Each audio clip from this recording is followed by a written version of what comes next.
Selamat malam Bapak dosen, selamat malam teman-teman. Perkenalkan, nama saya Thomasini Ominasi, kelas A, NIM 2003030015, Universitas Nusa Cendana, Fakultas Ilmu Sosial dan Politik, jurusan Sosiologi. Bab 1, Pendahuluan. Latar belakang. 3 bab berikut ini membahas ontologi sosial.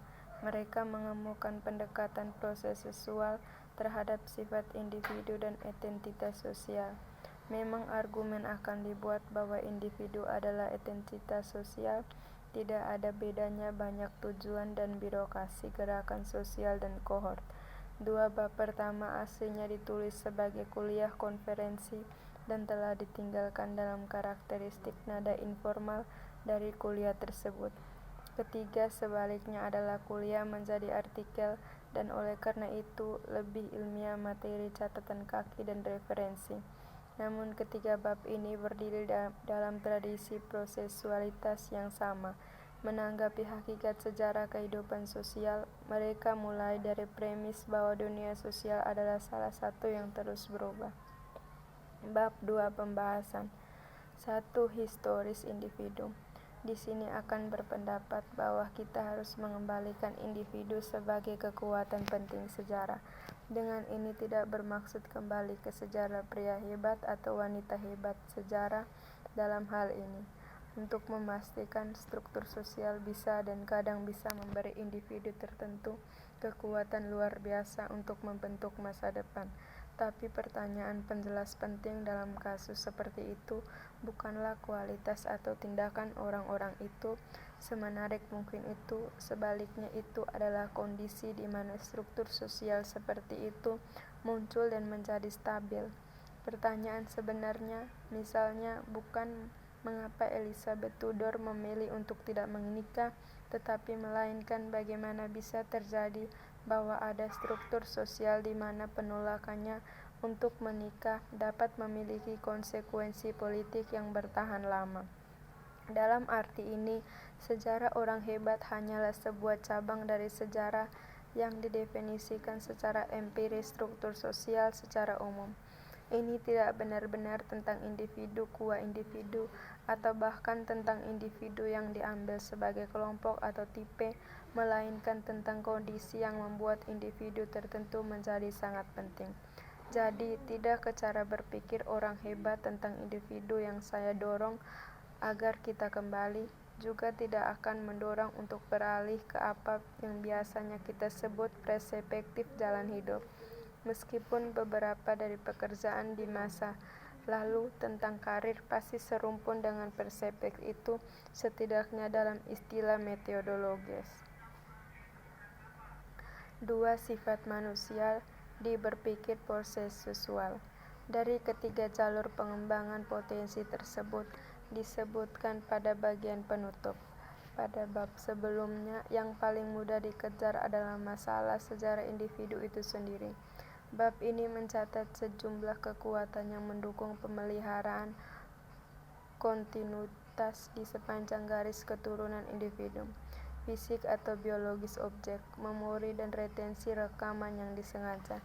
Dan tampaknya cukup jelas bahwa kekuatan ini penting untuk memahami kontinuitas aktual waktu. Hal kelompok sosial seperti pekerjaan atau kelas sosial atau kelompok etnis. Tetapi sehubungan dengan individu, kami mungkin berpikir hanya ada sedikit perlu memperhitungkan kontinuitas tubuh menyediakan itu. Dalam perjalanan kehidupan akademis, seorang ilmuwan sosial yang bekerja pasti akan menghadapi banyak konsep tentang sifat manusia. Orang terbiasa berpindah antar mereka dari Homo economicus hingga obat bius yang disosialisasikan, dari ego dan ID hingga temperamen yang dibangun secara genetik dan kelihatan tak terhingga, dari Geertz hingga emosi universal Ekman. Tidak mungkin untuk memahami rekan kerja dalam disiplin ilmu lain tanpa membuat perubahan seperti itu. Bahkan pertemuan sosial sering membutuhkan penyesuaian terus-menerus terhadap konsep sifat manusia apapun yang digunakan. 3. Ekologi terkait. Pengantar di antara tema-tema mereka yang lain, 2 bab sebelumnya sudah mulai diperjelas dualitas penting temporalitas dalam pendekatan prosesual. Di satu tangan semua berubah dan karena itu semua diakronis, bahkan entitas dari proses sosial itu sendiri. Entitas muncul hanya karena historitas memungkinkannya untuk melakukannya.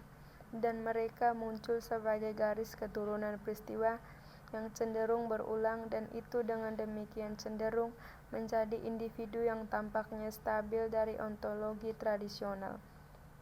Secara khusus menyediakan sejarah korporeal, peringatan dan substansif dasar untuk tautan yang digunakan oleh aktivitas berkelanjutan untuk menciptakan garis keturunan yang akan kami identifikasi sebagai seseorang atau kelompok.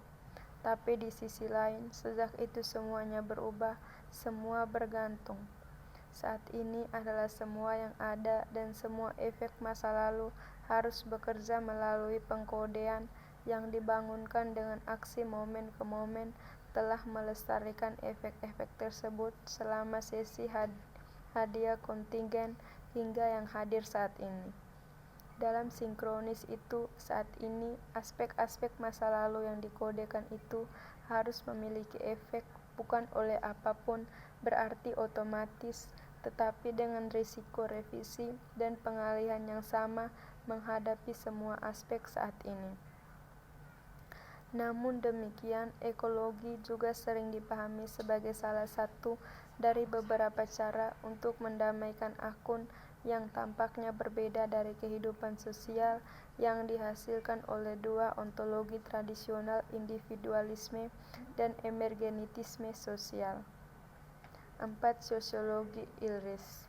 Dalam dua fenomena garis keturunan di satu sisi dan ekologi di sisi lain, kita telah melihat dua aspek temporalitas.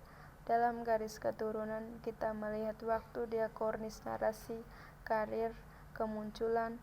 Dalam ekologi, kita melihat sinkronis, waktu penentuan bersama, waktu tindakan, waktu nyata, dan pengalaman.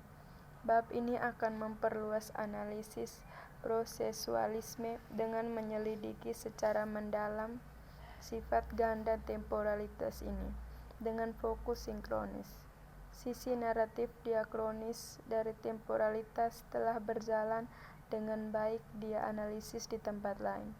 Saya sendiri telah menerbitkan diskusi ekstensif tentang itu di Time Matters pada bab 1 dan 4 hingga 7. 5. Masalah kelebihan. Bab sebelumnya memperluas akun prosesualis dengan flashing sifat masa kini, ruang transisi, tempat aksi dan determinasi terjadi. Bab 3 penutup kesimpulan.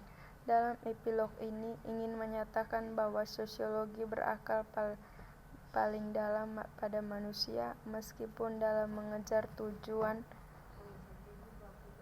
humanistiknya harus sering digunakan untuk pengetahuan ilmiah seperti statistik inferensial dan pencarian pola di selain bentuk-bentuk pengetahuan yang secara tradisional dipandang lebih manusiawi seperti analisis etnografi dan arsip.